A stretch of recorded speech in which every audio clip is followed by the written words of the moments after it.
Here we are. Welcome to episode 4 of the Hybrid Athlete Podcast. This is going to be a nice numbers filled episode full of stats, full of kind of my recap and my explanation in detail of how my training program is going to be working this next month. So, very exciting time for me, very demanding time. It's hard work. So, I finished that marathon about 2 weeks ago. Um, and well, actually only 8 days ago, 9 days ago now. Then I'm headed into a full comprehensive training program for the Ironman Boulder 70.3 that's coming up on June 10th. So that being said, I want to provide as much value as I can on these streams and eventually get some more people watching these episodes.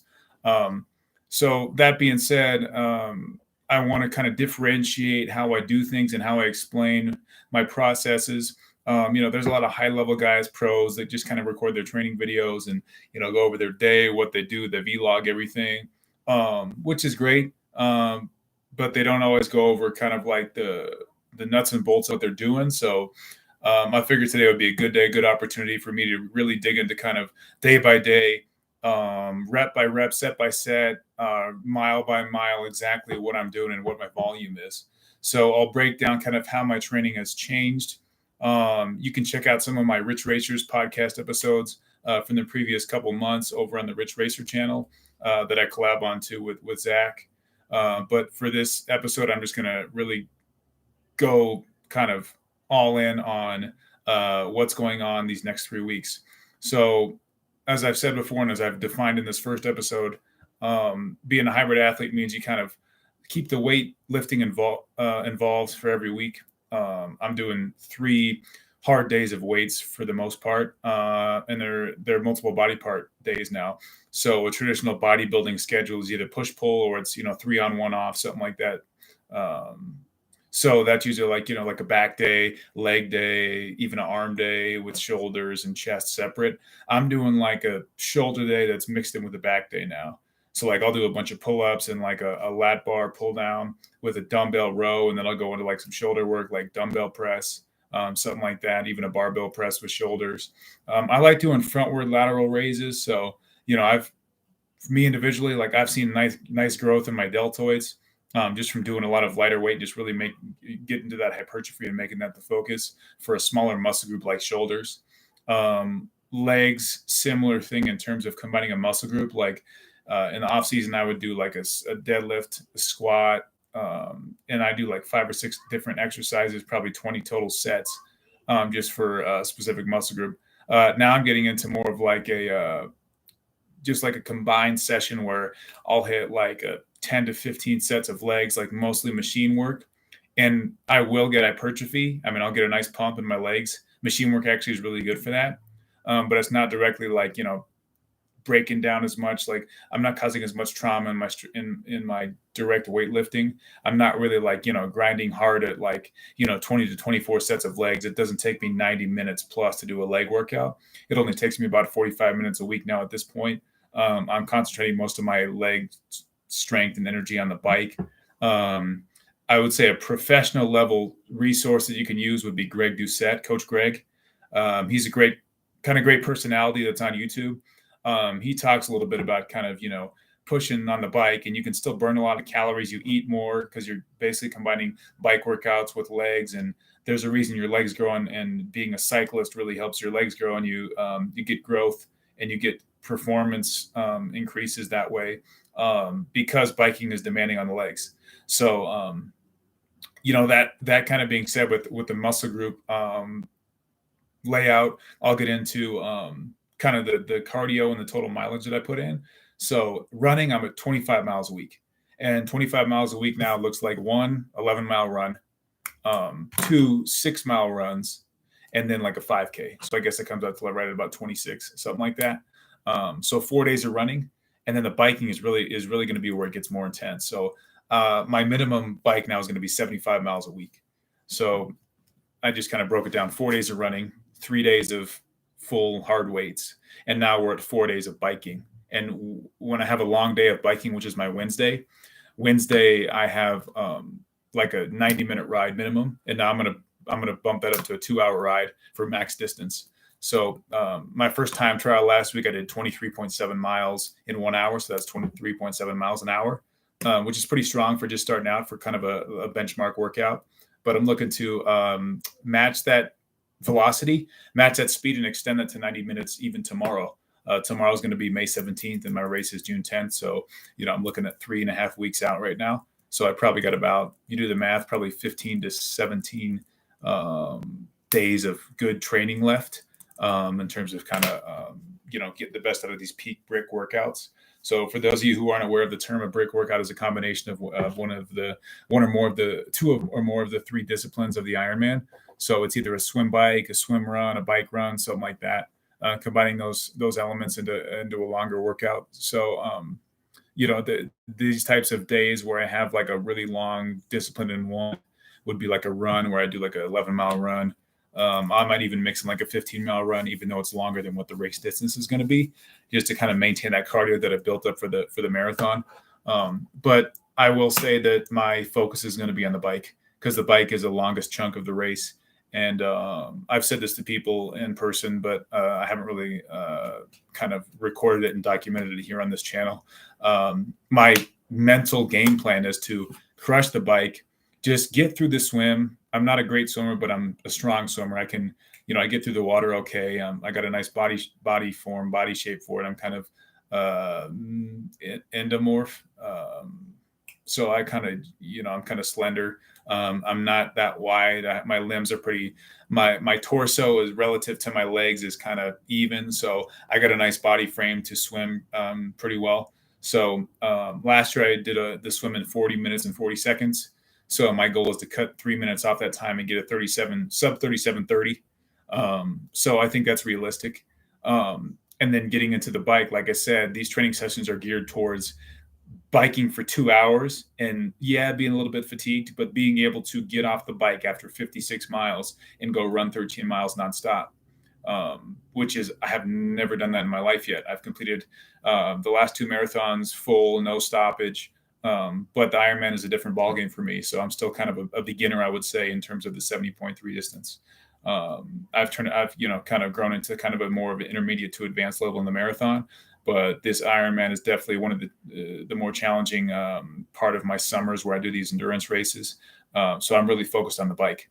I got a nice bike set up. Next week, I'll talk about the brand of bike I have, kind of how I do, the wheels that I purchased, how I do gear shifts, and how I'm learning about being better at gear shifting as I go through the race. But for this episode, it's strictly, we're just talking volume output weekly. A 90-minute session is 35 miles, 36 miles maybe. A 2-hour session is going to be 44 plus.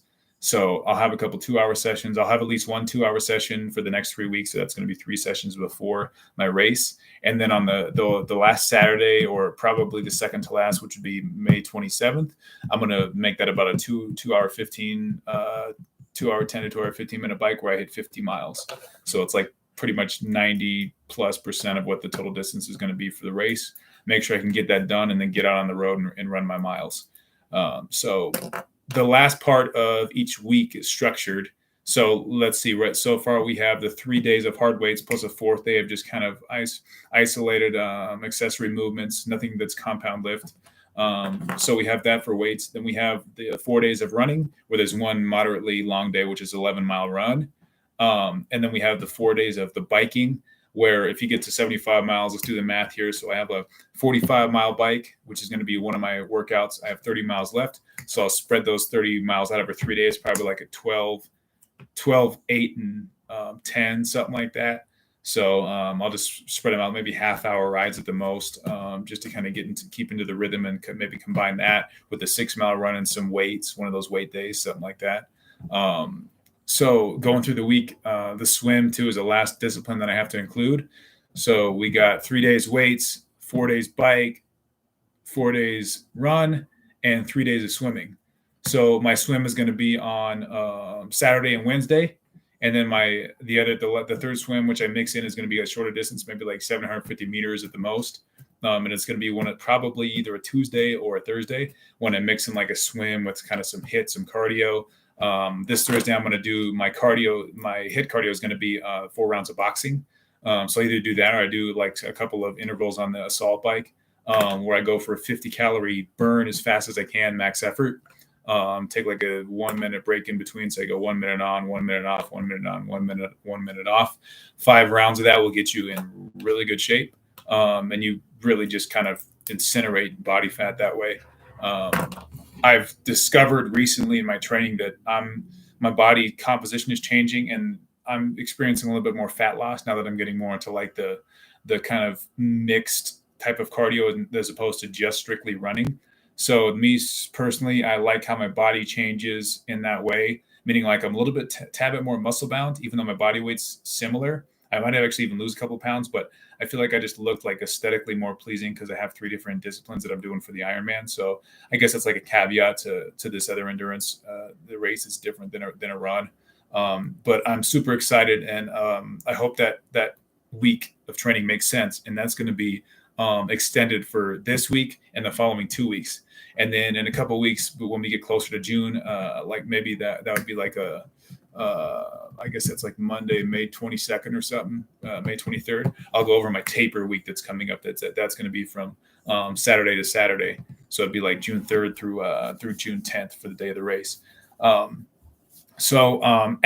I said, I want to provide a little bit more detail than just kind of the volume and the structure, the day counts for each discipline. So we're looking at 4 different types of exercise, right? We're looking at run, bike, swim, and weightlifting. There's a couple days where I do all 4, but I never do all 4 when I'm trying to optimize and maximize my output for running, biking, or swimming. That being said, though, I feel like it's my job and my duty as a aspiring hybrid athlete to push myself specific days where I've never pushed myself before. And those days are coming, believe me. My training is already a level up, a level above what it was last year. For example, like yesterday, I had a two-day workout, a 2 workout day. So in the morning, I did a CrossFit style workout here in town. That was like barbell work, squat lunges, clean squats, pull-ups. I did like a total. I did let's see here, probably 80 to 100 pull-ups that workout. I did medicine ball work with like abs. I did the row machine for kind of a back element, mixing like box jumps, kettlebell walks, so 100-meter kettlebell walk. So I did quite a bit, and it's like a whole body workout. Then in the evening, I went into a cardio session. So this cardio session, I didn't really know what to expect. My intention was to do a 45-minute bike and probably a 20-minute run. Wasn't sure what my speed was going to be getting off the bike because I was a little bit fatigued from the morning. But I actually surprised myself, and I was able to hit a weight session after the bike and run. So I was surprised at how much energy I had. I definitely felt it this morning when I woke up and had my 5 a.m. workout this morning. This workout was just kind of like an active recovery back workout.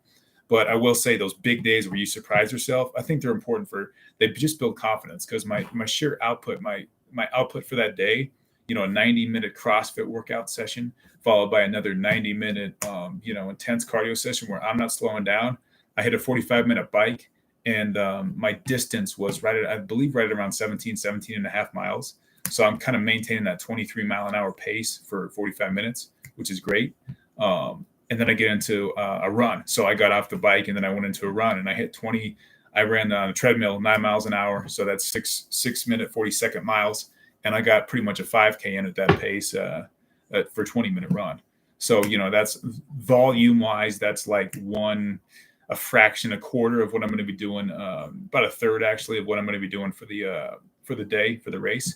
But you factor in like the fact that I did a CrossFit workout, and then after that I did a shoulder workout. It really gets me kind of ahead of where I want to be for this race coming up. And it just gives me all more the confidence that if when I do indeed give myself kind of a 2-day taper, a 2-day kind of, kind of stagger off from the intensity, that recovery time frame is going to be more than enough to really get me just amped and ready and pumped for this day of Ironman. Biggest thing to know is when you feel like you can push yourself a specific day and you're really kind of feeling your Cheerios. Seth Feroci says, "I'm feeling my Cheerios." So those days, just go for it, man. I mean, don't hold back. and just make sure that like you can recover the next day, but don't worry about like keeping a schedule. Like, oh my God, I have to keep this regimen because if I fuck it up, then it's going to be, it's going to be horrible. That's not going to happen. The total week by week output. I'll drop another name, Juji Mufu. He's an incredible bodybuilder. He's like a gymnast. He's athletic. He can do like backflips and shit. He's crazy. He is able to basically control his body frame and stay really, really lean just by focusing on weekly how many calories he eats, weekly how much work he does, how many times he works out. Even that deceptionist, the freaking Liver King, even that dude, he has some good messages in terms of kind of like, the primal rules of life, whatever it is, the 11 rules of living primal. One of them, which I actually resonate with, is controlling kind of your eating over the long term, mid to long term, meaning like a whole week. So, don't freak out if you eat too much or you're a little underfed for like a 12-hour time frame. It's not going to ruin your body. It's not going to ruin your week. It's probably not even going to ruin your work week out, ruin your workout. Sorry, I can't talk. So kind of keep that in mind and don't kind of mentally screw yourself over by thinking, oh, I got to be perfect. I got to be completely lined up with what I said I was going to do. One thing that I'm going to try to implement in my fitness programs, especially when I start taking clients on, once I finish my certification and all my specialties with the ISSA, is I'm going to work on kind of creating a method called plan versus real. So real versus plan, meaning like record what you did and measure it, line it up column by column in an Excel spreadsheet, for example, exactly versus what you did and what you failed to do or what you were short or excessive on. So for example, my real versus planned yesterday, when I intended just to do a 45-minute bike and a 20-minute run, not that fast. The bike might have been that good, but I didn't plan on weights, was I'll write over that. Okay, I hit the 45-minute bike, check. 20-minute run, check, and a kind of a caveat, a little asterisk. Yes, and it was at 9 miles an hour when I only planned on running at 8.5 miles an hour. So that's great because my race day pace, I anticipate being somewhere close to that, probably 7.5, maybe even 8-minute mile, just because of the difficulty of the race. But I'll write that on there, and then I'll write on a 10 to 15 set shoulder workout with some abs at the end.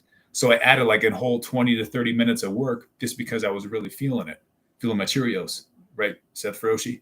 So like including those and being able to kind of adjust accordingly. And even though my Tuesday morning workout wasn't quite what I anticipated, I consider it in this format. I consider it like a 30% gain and a 10% loss on the following day. 2 steps forward, 1 step back. So I really kind of resonate with that kind of principle of exercise too.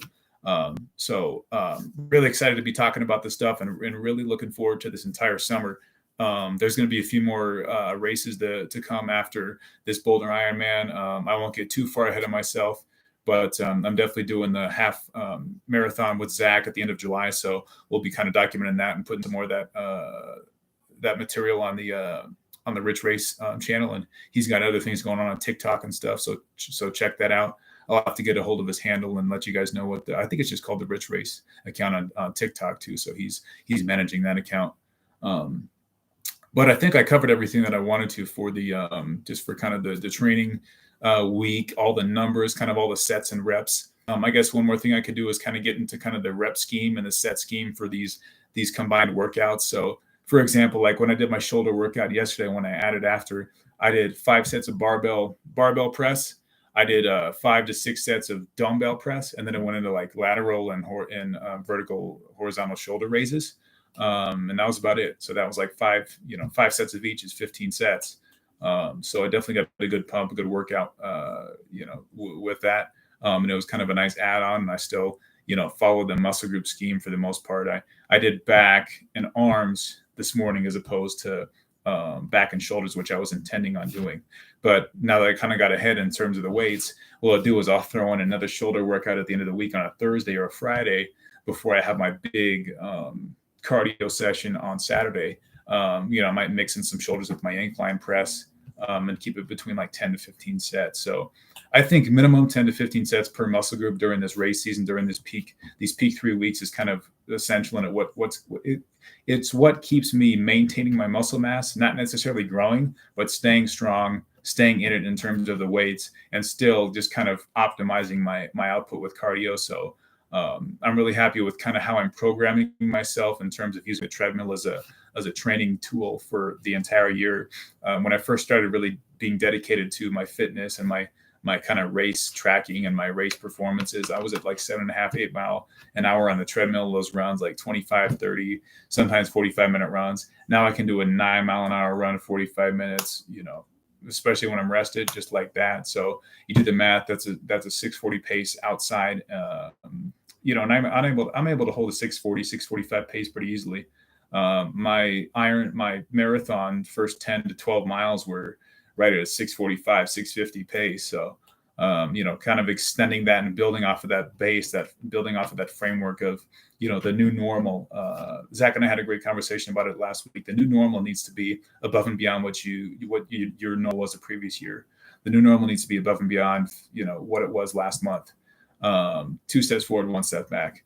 So, yeah, I couldn't be more motivated and into what I'm doing with this race and with my training, and I really hope to eventually at some point be able to really drive this channel and share it with more folks than just myself.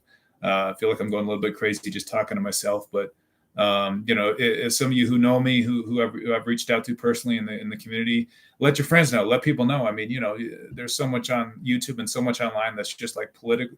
It's political. It's kind of just like, surface level, kind of like superficial, like, hey, this and this is wrong, and fix your finances and pay your bills and invest in real estate and eat good food, eat healthy, work out. We all know that. We all know you're supposed to eat healthy. We all check. Okay, check, work out, check, show up, check. One of the sayings I hate is 90% of the solution is just showing up. That's bullshit. A lot of the solution and a lot of the fulfillment from what you do in life is from really like digging in on that last 10% and really just giving it your all to really fine tune it and not just brush over it, but really dig in and look at yourself in the mirror, look at your schedule, look at your habits, look at your actions every day and say, is this really like am I able to get more out of this? And the answer for almost everyone on the planet, unless your name is David Goggins, the answer is yes. So it doesn't have to be fitness, but I'm just gearing this channel towards fitness because it's one of my passions.